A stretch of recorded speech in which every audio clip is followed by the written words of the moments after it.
오늘은 예레미야 우리 4장에서부터 6장까지의 말씀을 함께 보시겠습니다. 먼저 4장입니다. 이 하나님은 이스라엘로 하여금 돌아오라 이렇게 계속 요구를 하시죠. 이스라엘 백성들에게. 그 말에는 다시는 우상을 섬기지 말라라는 의미도 함께 담고 있습니다. 이 아내가 남편과의 결혼 관계 안에서 다른 남자에게 가서 행음하면 그 관계는 결국에는 파멸이죠. 마찬가지입니다. 유다가 지금 영적으로 보았을 때는 그런 상태다라는 것을 이야기하는 것입니다. 그럼에도 하나님은 계속 그들로 하여금 돌아오라고 말씀하시죠. 그럼 용서하시겠다라는 것입니다. 그런데 그들은 어떻게 하죠? 돌과 나무를 섬깁니다.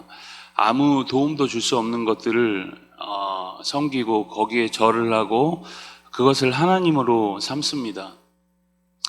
그것이 영적으로 이제 행음하는 것이죠. 여러분, 오늘날 우리는 어떻습니까? 어떤 형상을 만들어 절을 하고 거기다가 우리의 마음을 드리거나 섬기지는 않지만 우리가 물질을 섬기고 또 사람을 의지하고 또 정욕에 빠져 살아갑니다. 하나님을 우리가 바라보지 않고 또 다른 것을 의지하면 그것이 우상숭배인 것이죠.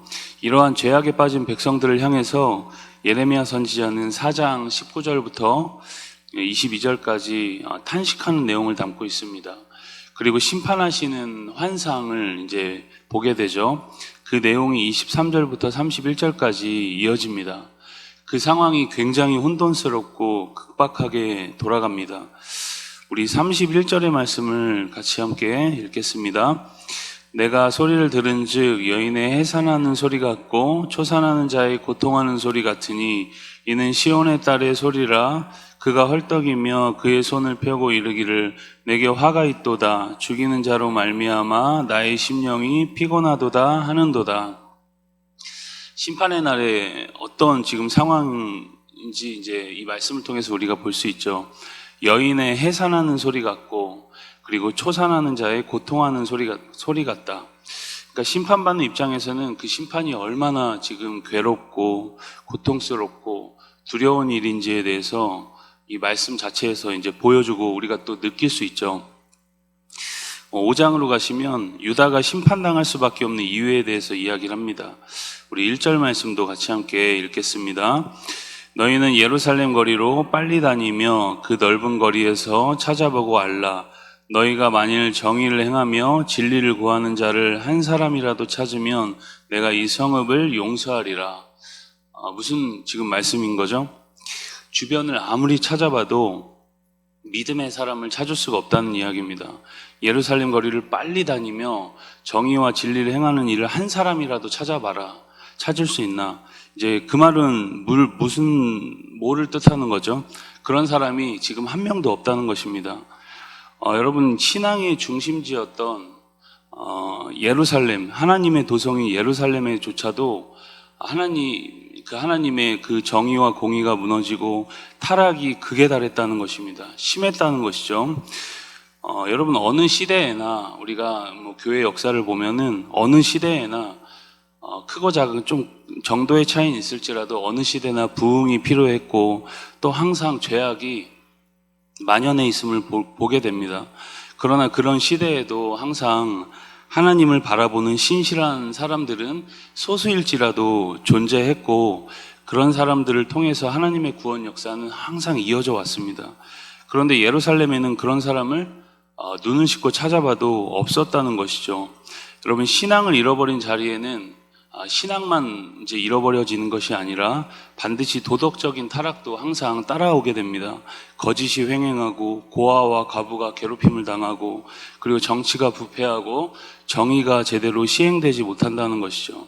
그런 영적 상황에서 그들의 마음은 굳어서 징계를 받아도 아픈 줄을 모른다. 그런 말씀을 이제 하게 됩니다. 3절에 보면 징계의 상황에서 자신의 얼굴을 바위보다 굳게 하여 돌아오기를 싫어했다라는 것이죠. 죄가 여러분 너무 좋은 겁니다. 징계를 받아도 이 죄를 멈출 수 없다는 것이죠. 이 죄가 너무 좋아서 여러분 애써 하나님의 징계구나, 지금 뭔가 내 안에서 어떤 일이 벌어지고 있구나 자신도 느끼면서 애써 하나님을 부인하는 모습을 볼 수 있습니다. 하나님은 이런 창기 같은 백성에게 어찌 벌하며 보복하지 않겠느냐, 그렇게 반문을 하시죠. 10절로 19절까지는 하나님의 심판에 대해서 증거합니다. 반역한 그들을 한 나라를 통해 이제 벌하시겠다, 그렇게 말씀하시죠. 바벨론에 대한 이야기죠.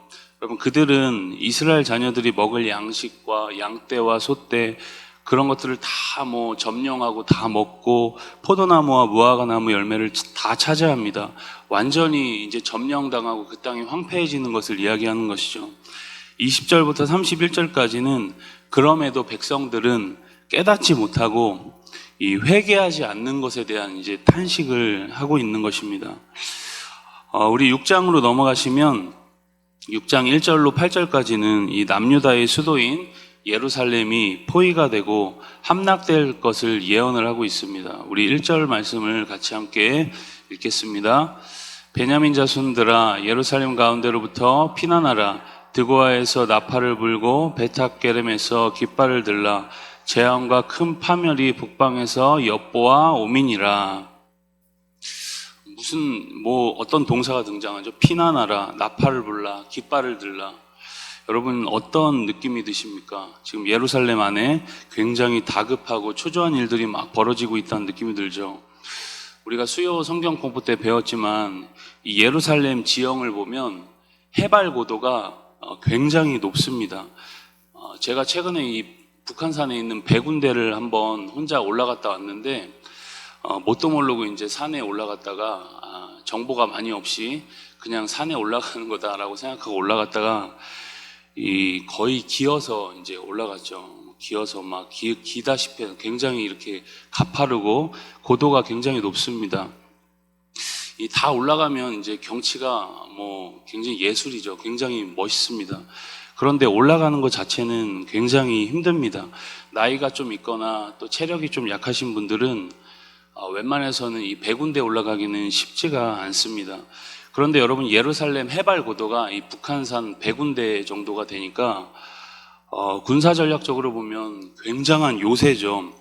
그곳에 올라가서 그곳을 접근하는 것조차 쉽지가 않습니다.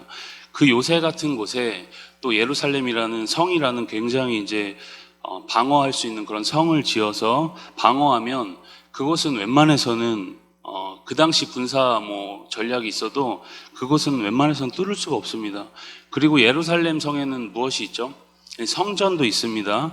군사적으로 요새에다가 종교적으로는 아주 성스러운 곳으로 여겨졌기 때문에 이 유다 사람들은 아무렴 이곳이 무너질 수 있을까? 라고 무너질 것이라는 생각을 못했던 것이죠.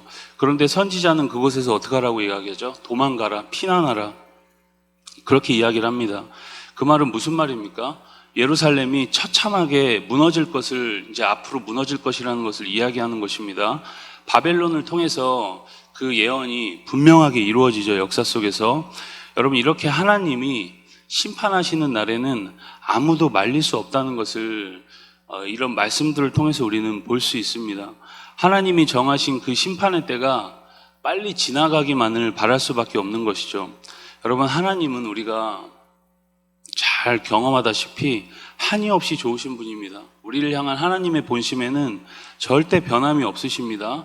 그러나 하나님은 사랑하는 자녀가 잘못된 길을 갈 때는 또 심판을 하시는 분이기도 합니다. 그 심판이 폭군처럼 하시는 것이 아니라 기다리고 또 참고 하시다가 그 심판이 시작이 되면 아무도 막을 수 없다는 것이죠. 설마 나에게 이런 일이 일어날 수 있을까? 우리는 일어날 수 있다는 것을 많이 경험을 합니다. 건강이 망가지기도 하고 좋았던 관계가 파괴되기도 합니다. 우리 삶에서 과연 유다의 예루살렘 성이 무너지는 것 같은 그런 일이 일어날 수 있을까라고 그들이 생각했던 것처럼 이해할 수 없는 일들이 분명 우리 삶에 일어나기도 합니다. 여러분, 이러한 모든 일들이 죄의 결과다라고 말하는 것은 좀 위험한 생각이지만 그럼에도 때로는 하나님의 징계와 심판의 결과일 수도 있다는 것을 우리는 인정을 해야 합니다. 그 심판의 날에 우리는 많은 교훈을 받죠. 하나님이 참 두려운 분이구나. 그리고 우리를 향한 하나님의 사랑이 이렇게 불같구나라는 것을 깨닫습니다. 이 하나님의 심판에는 우리를 살리시고 또 더 견고하게 세우시려는 목적이 있습니다. 그것을 그 심판의 날에 배우는 것이죠. 그러나 여러분, 그러한 것을 배우는 것은 우리가 마음을 돌이키고 하나님 앞에 회개할 때 배워집니다. 그러나 여러분, 이 이스라엘 백성들은 회개 자체를 거부합니다. 그러한 내용이 이제 9절로 21절까지 쭉 이어지죠. 그리고 22절부터 31절까지는 그들을 멸망시킬 도구인 바벨론에 대한 이야기가 이제 쭉 이어집니다. 여러분, 오늘 우리가 심판이 있음을 인정할 수 있길 바랍니다. 하나님 앞에 더 겸손히 그래서 나아갈 수 있는 날이 되길 바랍니다. 여러분, 하나님은 회개하고 돌이키는 이들을 반드시 돌보십니다. 그리고 용서하시고 다시 세워주시죠. 오늘도 우리가 그 하나님 바라보면서 다시금 전심으로 나아가는 복된 날 되시기를 주님의 이름으로 간절히 소망합니다. 우리 예레미야 4장에서부터 6장까지의 말씀을 경청합니다. 주의 말씀은 내 발의 등이요 내 길의 빛이니이다. 아멘.